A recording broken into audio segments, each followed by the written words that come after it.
మన పిచ్చోడన్నారు. ఎక్కడిది? శ్రీ మహాప్రస్థానం.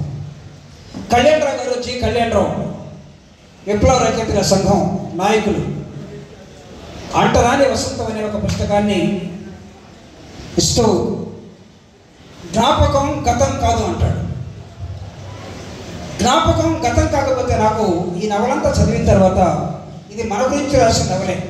మాలలో మాదిగలు బ్రిటిష్ వాళ్ళు ఉన్నప్పుడు వాళ్ళు ఏ విధంగా వీరులయ్యారు, ఏ విధంగా ఆటగాళ్ళయ్యారు, ఏ విధంగా పాటగాళ్ళయ్యారు, ఏ విధంగా వసే దశ నుంచి తిరుగుబాటు ఉద్యమకారులయ్యారు అనే అంటరాని వసంతంలో జ్ఞాపకం గతం కాదన్నాడు. పాటలు రాసే సుభాష్ చంద్రబోస్ దేశమంటే మతం కాదోయ్, దేశమంటే గతం కాదోయ్ అని ఒక పాట రాశాడు. దేశమంటే మతం కాదు అని ఎవరిని ఉద్దేశం మాట్లాడుతున్నారు. ఈ దేశాన్ని మతం వైపు తీసుకెళ్తున్నటువంటి అజ్ఞానులు ఈరోజు ఈ దేశాన్ని వెళ్తున్న నేపథ్యంలో నేను ఈరోజు మీ ఖమ్మం నడి వీధి నుంచి ఒక ఛాలెంజ్ విసురుతూ ఉన్నాను. దేశం అంటే మతం కాదు. నో డౌట్ మనందరికీ ఒక నమ్మకం ఉన్నది. మనకిష్టమైనటువంటి ఒక శక్తిని, ఒక నమ్మకాన్ని వివిధ రూపాల్లో నమ్ముకుంటాం. అది ఎవరికి వ్యతిరేకం కాదు. That is what doctor Babasaheb Ambedkar ఏ విధంగా డిఫైన్ చేశాడంటే, అనేకమైన భాషలు, ప్రాంతాలు, మతాలు, కులాలు, విభిన్నమైనటువంటి నైసర్గిక స్వరూపం ఉన్నటువంటి ఈ దేశాన్ని అర్థం చేసుకుని నేను రాసి మీకు ఇస్తున్నటువంటి ఇదిగో ఈ రాజ్యాంగం దీని ప్రకారమే మీరు పరిపాలించాలని చెప్పాడు. నిన్నగాక మొన్న ఎవరైనా ఇక్కడ మిత్రులుంటే వాళ్ళు నొచ్చుకుంటే నన్ను క్షమించాలని కోరుతున్నాను. ఒక్కరోజే 10 కోట్ల మంది వెళ్ళి యమునా నదిలో స్నానం చేస్తే హర్యానానికి కేజ్రీవాల్ అనే ఒక వ్యక్తి ఆ నీళ్ళల్లో అమోనియా కలిపి ఉన్నది, ఆ మురికి నీళ్ళల్లో ఆ నీళ్ళు ఎందుకు తాగుతున్నారని ప్రశ్నిస్తే ప్రధానమంత్రి ఈరోజు మాట్లాడుతూ ఉన్నాడు. దానికి వ్యతిరేకంగా గ్రీన్ ఎనర్జీని గురించి మాట్లాడతాం, వాతావరణాన్ని గురించి మాట్లాడతాం, శుభ్రతల గురించి మాట్లాడతాం. కానీ ఒకరోజే 10 కోట్ల మంది స్నానం చేయడానికి, ఆ స్నానం చేసేదానికి పేరేం పెట్టారంటే అమృత స్నానం అని పెట్టారు. మీరు ఎప్పుడైనా అసలు అమృతం అంటే తెలుసా? మురికి నీళ్ళ, ఫిల్టర్ వాటరా? నేను కరెంట్ అఫైర్స్ని జోడీ చేసి నేను మాట్లాడుతాను ఇక్కడ. నా ఉపన్యాసం ఈరోజు మిమ్మల్ని ఎవరినో ఆశ్చర్యపరచడం కోసం కాదు. ఈరోజు మీరు ప్రోగ్రెసివ్ అనే ఒక పేరుని ఇక్కడ తగిలించుకున్నారు కాబట్టి. What is meant by progressive? దేనికి ప్రోగ్రెసివ్? మీరు ఉద్యమాలకా, చదువుకా, లేకపోతే ఒక దిక్సూచిగా ఉండటానికా? దాంట్లో ఎంతమంది రాలిపోయినటువంటి తారలు ప్రోగ్రెసివ్ ఉద్యమాల్లో కనపడతారు. రాలిపోయినటువంటి లీడర్స్ ఈ దేశంలో చాలా మంది కనపడతారు.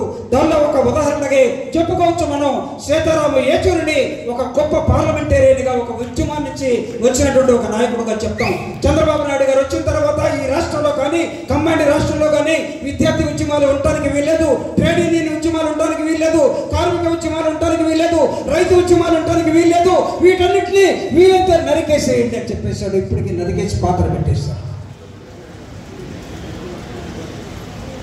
ఉద్యమాలు లేనటువంటి సమయంలో మీరు ఒక ఉద్యమాన్ని నిర్మిస్తారు. మీ మీద ప్రభుత్వ కబంధ హస్తాల్లో ఉండే ప్రెషర్ ఉంటుంది. ఇక్కడ ఇదిగో నా పోలీసు మిత్రులు కూడా సోదరులు వచ్చున్నారు. ఇక్కడ రేపటి నుంచి ఉండొచ్చు. అంతేందుకు నేను అడిగాను ఇక్కడికి వచ్చే ముందే. చాలా మంది స్టూడెంట్స్ రావాలి కదా. ఏమయ్యారంటే, అన్న అక్కడ ఉన్నటువంటి వార్డెన్స్ పిల్లల్ని రాకుండా చేశారు, పిల్లలు రావాలనుకుంటూ ఉన్నారు, కానీ పిల్లల గేట్లకు తాళం వేసి ఆపేసేసారు. కానీ నిర్బంధాలు కొత్త కాదు. ప్రజా ఉద్యమాలకి నిర్బంధాలని అధిగమించి వచ్చిందే మాల మహానాడని ఈరోజు నేను మీ ముందుగా చెప్పదలుచుకున్నాను. ఉద్యోగాలను త్యాగం చేసి పివి రావు గారు ఒక గజిటెడ్ ఆఫీసర్గా, ఆ తర్వాత నేను తనకున్నటువంటి వృత్తిని వదిలేసి చెన్నయ్య, అదేవిధంగా చాలా మంది మేధావులు ఈరోజు ఉద్యమంలోకి రావాల్సి వచ్చింది. ఒక అంబేద్కరిస్ట్గా, ఒక బుద్ధిస్ట్గా ఉన్నటువంటి కాంప్లే ఈరోజు కులం అనే దాన్ని పక్కన పెట్టి ఒక ఉద్యమాన్ని బుద్ధుడి మార్గంలో తీసుకెళ్తున్న సోదరుడు కాంప్లే కూడా ఈరోజు మహర్ల తరపున మానవ తరపున నిలబడి తన వాగ్దానాన్ని ఇస్తున్నటువంటి నేపథ్యంలో పురుడు పోసుకున్నటువంటి మీ ఉద్యమాన్ని గురించి మాట్లాడటానికి మాత్రమే ఇక్కడికి వచ్చాం. మై డియర్ ఫ్రెండ్స్, నాకు తెలుసు అమ్మని అడిగితే చెప్తుంది పేగు బంధం ఎంత గొప్పదో చెప్తూ, పురిటి నొప్పులు చచ్చి బతికి తిని కదరా నిన్ను కన్నప్పుడు, కానీ నన్ను ఎదల మీద తన్నద్దయ్యా, నీ కోసం ఈ కడుపు పేగు తెచ్చి నిన్ను బయటకు తీసుకొచ్చాను. అమ్మకు మాత్రమే తెలుసు ఆ పురిటి నొప్పుల ప్రసవ వేదన. ఈరోజు ఈ ఉద్యమాన్ని ఇక్కడ తక్కువ మంది కావచ్చు, నాకు తెలిసి ప్రపంచవ్యాప్తంగా ఏ ఉద్యమం పుట్టినా అది ఒక పెద్ద బహిరంగ సభలో ఎక్కడ పుట్టలేదు. మీరెవరు కూడా నిరుత్సాహపడాల్సినటువంటి అవసరం ఏమీ లేదు. శివకేలా చెప్తాడు, ఒక motivator, winners do things always differently, they don't do different things. నాయకుడు అనుకునేవాడు ఒక ప్రత్యేకమైన పద్ధతిలో మాత్రమే ప్రారంభిస్తాడు ఉద్యమాన్ని. నాయకుడు అటు ఇటు ఉండడు, చిల్లరగా ఉండడు.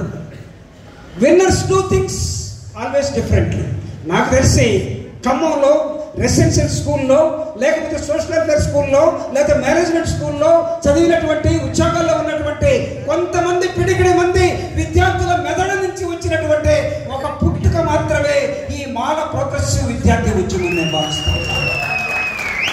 దీనికి దయచేసి దీన్ని వాళ్ళ పాంప్లెట్లు పెట్టుకున్నట్టుగా ఆంధ్రప్రదేశ్ కూడా విస్తరించండి. నాకు తెలిసి ఈ ఖమ్మం అటు హైదరాబాద్కి ఇటు విజయవాడకి మధ్యలో ఉందనుకుంటాను. ఎవరితో ఎంపీ సెంటర్ అయితే అటు నుంచి వచ్చేవాడు ఇటు నుంచి వచ్చేవాడు నీ ఇంటికి వచ్చి నీ రోడ్డు మీద ఛాయ్ తాగిపోవాల్సిందే. This is the central point. అందుకే నేను చెప్పాను, అనేకమైన విప్లవ ఉద్యమానికి పురుడు పోసినటువంటి ఈ ఖమ్మం గడ్డ నుంచి నేను ఇల్లు తిరిగాను. ఉద్యమంలో ఉన్నప్పుడు, విద్యార్థిగా ఉన్నప్పుడు ఎందుకు తిరిగామని మాత్రం ఇప్పుడు అడగండి. ఎందుకంటే అక్కడక్కడ కూర్చొని ఉన్నటువంటి ఇంటెలిజెన్స్ ఆఫీసర్స్ ఉన్నారు, నేను చెప్పలేను. ఆ రోజు తుపాకీ పట్టుకోవాలని ఉద్యమాలకు వెళ్ళి వెనక్కి వెళ్ళినటువంటి చూపుడి ప్రభాకర్ రావు ఇక్కడ ఉన్నాడని నేను చెప్పడానికి రాసుకోండి, మీ ప్రభుత్వాన్ని పంపుకోండి.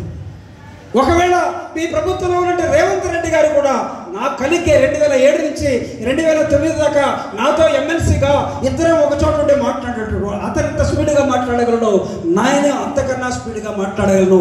ఎందుకంటే నేను రాకెట్లు తయారు చేసి ఆకాశంలో పంపేవాడిని. నా దగ్గర ఉపన్యాసం నేర్చుకున్నటువంటి రేవంత్ రెడ్డి ఈరోజు ముఖ్యమంత్రిగా ఉన్నాడు.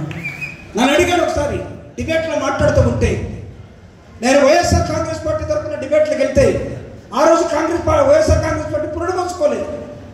మీకు తెలిసి ఉద్యమ చరిత్ర నేను చెప్పాల్సిన అవసరం లేదు. తెలుగుదేశం నుంచి రేవంత్ రెడ్డి వచ్చేవాడు. TV9లో ఒకరోజు భయంకరమైనటువంటి యుద్ధ వాతావరణం డిబేట్లో జరుగుతుంది. యుద్ధ వాతావరణం మిగతా వాళ్ళలాగా నేను బూతులు తిట్టను, బూతులు మాట్లాడను. కానీ బూతుల్లో మాలవాడిని కాబట్టి, దళితులు కాబట్టి, పుట్టినప్పటి నుంచే PhD ఉన్నటువంటి వాడిని ఈ బూతుల్లో. చాలామంది కొత్తగా వచ్చి బూతులు మాట్లాడుతూ ఉంటే టీవీలో, ఒరే మేము స్టార్ట్ చేస్తే మీరు పనికి రాదని చెప్పారు. It want give you beauty also. Audience వెంటనే ఛానల్ మార్చేసుకుంటారు. కాబట్టి ఉద్యమాల చరిత్రను ఈరోజు రేవంత్ రెడ్డి గారే గద్దరన్న పుట్టినరోజున దగ్గరుండి చేయాల్సిన పరిస్థితి ఈ రాష్ట్రంలో నెలకొన్నది. ఆలోచించండి. పార్టీ ఏదైనా కావచ్చు, ప్రాంతం ఏదైనా కావచ్చు, అతను బ్యాక్గ్రౌండ్ ఏబీపీ కావచ్చు, ఈరోజు కాంగ్రెస్లో ఉండొచ్చు, గతంలో తెలుగుదేశంలో ఉండొచ్చు, రేపు ఎక్కడ ఉంటాడో తెలియకపోవచ్చు. ఎందుకంటే డాక్టర్ బాబాసాహెబ్ అంబేద్కర్, నువ్వు ఒక రాజకీయ పార్టీలోనే ఉంటే బానిసలు అవుతావు. అందుకే ఈ దేశానికి ప్రజాస్వామ్యం ఇచ్చే సమయంలో ఒక రాజకీయ పార్టీ కాదు, 2 రాజకీయ పార్టీలే కాదు, అమెరికా లాగా లేకపోతే లండన్ లాగా భారతదేశానికి మల్టిపుల్ పొలిటికల్ పార్టీస్ పెట్టుకోవచ్చని ఒక ఎలక్షన్ కమిషన్ కూడా పెట్టాడు. కాబట్టి చూపుడు ప్రభాకర్ రావు పార్టీ మారాడు, కానీ తుమ్మల నాగేశ్వరరావు గారు మారితే ఇప్పుడు అడగడు. మా ఊర్లో కరణం బలరాం, ఆయన తెలుగుదేశం కాంగ్రెస్ ఎవరు అడగరు. ఒంగోలులోనే మా ఊర్లో మాగుంట శ్రీనివాస్ రెడ్డి ఏ దిగులో ఏ పార్టీలో ఉంటాడో తెలియదు, కానీ గెలుస్తాడు. ఆయన ఎవడు అడగడు. మా ఊర్లో బాలినేని శ్రీనివాస్ రెడ్డి, నేను రాజశేఖర రెడ్డి గారి బంధువులని చెప్పుకుంటాడు, ఈ రోజు లేడు, వెళ్ళిపోయాడు. ఆయన మారితే ఎవడు అడగడు. కానీ చూపుడు ప్రభాకర్ మాత్రం పార్టీ మారకూడదు. థ్యాంక్ యూ మీ అందరికీ. నన్ను ఒక చోటే చూడాలని నా మీద అంత ప్రేమను పెంచుకున్న మీ అందరూ కూడా. కానీ మారుతున్న రాజకీయాల్లో చలనం ఉన్న వ్యక్తిగా, ఆలోచన ఉన్న వ్యక్తిగా, డాక్టర్ బాబాసాహెబ్ అంబేద్కర్ని చదివినటువంటి వ్యక్తిగా ఒక చోటే ఉండడం కాదు, రాజకీయాల్ని ప్రభావితం చేయాలంటే you should also have a step. రాజకీయాలు నేర్చుకోండి. ఇక్కడ అమ్మటం కొనటం ఉండదు. ఇదేమి ఖమ్మం జిల్లా రైతు బజారు కాదు, కూరగాయల మార్కెట్ అంతకన్నా కాదు. మాలల్ని తాకట్టు పెట్టాడు, మాలల ద్వారా చేశాడు, ఇది చేశాడు. తాకట్టు పెట్టడానికి మాలలు ఏమైనా సామాన్యుగా? ఎవరి మాట ఎవడు వింటాడు? ఇందాక కాంబినేషన్ చెప్పాడు కదా. అసలు నేను మా జగదీష్ ఉన్నట్లయితే, అరే నువ్వు బ్రెయిన్ ఆపరేషన్లు చేస్తుంటావు కదా, మాలాడు ఎప్పుడైనా వస్తే వాడి బ్రెయిన్లో ఏముందో